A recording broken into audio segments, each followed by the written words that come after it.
정보에만 집중하도록 하는 등 국가와 국민에 헌신하는 국정원으로 거듭날 수 있도록 하였습니다.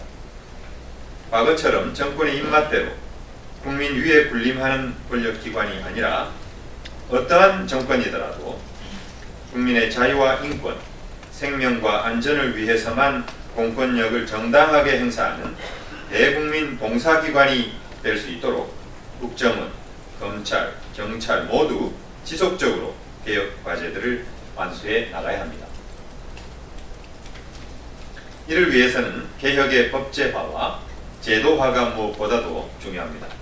국정원법, 공수처법, 검경수사권 조정, 자치경찰제법 등 국회에서 처리해야 할 법안이 켜켜이 쌓여있는 실정입니다.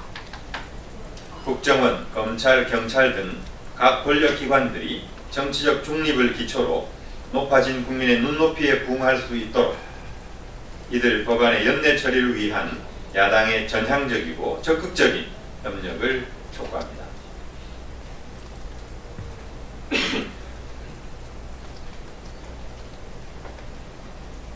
자유한국당은 차라리 김영삼 대통령의 사진을 당사에서 떼라. 어제 자유한국당이 다함께 미래로라는 슬로건을 내세우며 차기 지도부를 선출하는 전당대회의 첫 합동 연설회를 열었습니다. 자유한국당이 망은 3인방에게 면죄부를 주는 퇴행적, 반역사적 결정을 하고도 미래로만을 외치고 있으니 그 미래는 과연 어떠한 미래인지 참으로 딱합니다. 이 대회에서 황교안, 오세훈 당대표 후보는 5.18 역사 왜곡과 유공자 모독에 대해 모르쇠로 일관하고 있습니다. 황교안 후보는 안타깝다는 말만 되풀이하며 자당 후보와 소속 의원들의 5.18 망언과 징계 유예 결정에 애매모호하고 무책임한 태도를 보이고 있고, 오세훈 후보는 표를 의식해서인지 연설 내용까지 고쳐가며 마땅히 지적해야 할 사안을 피해가는 용렬함을 드러내 보였습니다. 문제의 김진태 후보는 징계 유예 결정 이후 반성은커녕 홀가분하다며 자기를 지켜달라는 뻔뻔스러운 주장으로 유세를 대신하고 있습니다. 김술래 최고위원 후보와 함께 망언 마케팅을 벌이고 있는 것입니다.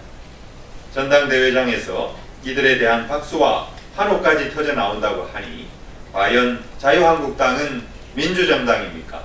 아니면 신파시스트 정당입니까?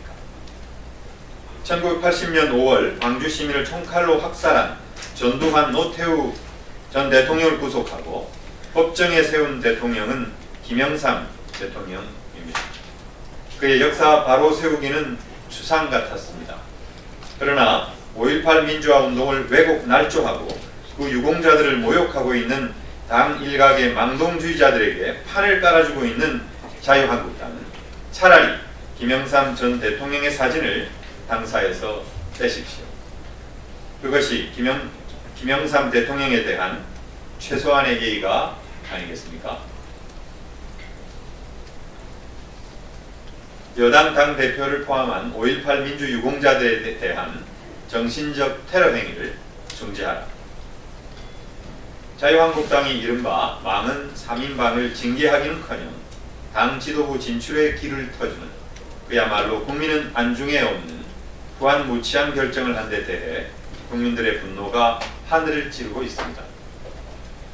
자유한국당의 속칭 징계쇼가 보여주고 있는 안이한 사태 인식은 독버섯처럼 퍼져서 일부 냉전 부부 세력에게 민주 헌정 질서를 어지럽히는 망동 수준의 역사 날조와 거짓 선동의 장을 열어주고 있습니다.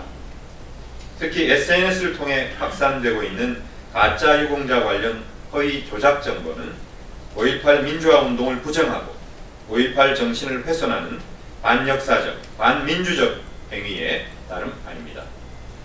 이러한 허위 조작 정보 유포 행위와 이에 기반한 가짜 유공자로는 5.18 민주 유공자들에 대한 불신을 부추김으로써 5.18 민주화 운동 자체에 대한 부정으로까지 나아가고 있습니다.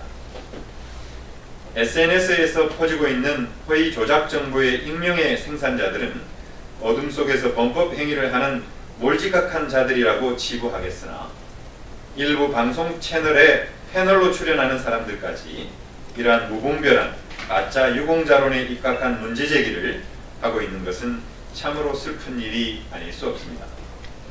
정파적 논리에 매몰되거나 기계적 균형 논리에 사로잡혀 5.18 민주화 운동이 가진 역사적 의의의 본말을 뒤집는 일 또한 있을 수 없는 일입니다. 더욱이 자유한국당 의원들을 비롯한 일부 패널들은 출처불명으로 놔두는 허위 조작 정보에 현혹돼 여당 대표까지 거론하며 5.18 민주유공자를 모독하고 있습니다. 이해찬 더불어민주당 대표는 5.18 광주 민주화운동의 도화선이 되었던 김대중 내란 음모 사건에 연루돼 모진 고문을 감내해야 했고 1980년 9월 비상군법 회의에 의한 군사재판에서 징역 10년형을 선고받았으며 2년 반 동안 감옥 생활을 견뎌야 했습니다. 이들은 이해찬 당대표가 5.18 민주화운동 관련자 보상 등에 관한 법률, 5.18 민주유공자 예우에 관한 법률에 따라 국가보훈처에 의해 5.18 민주유공자로 인정된 사실을 뻔히 알면서도 묻지마식의 의혹 제기를 통해 정치적 공격을 일삼는 데 대해 강한 유감을 표하지 않을 수 없습니다. 이러한 허황된 주장을 계속한다면 응분의 책임을 피하지 못할 것임을 경고합니다. 네, 이상입니다.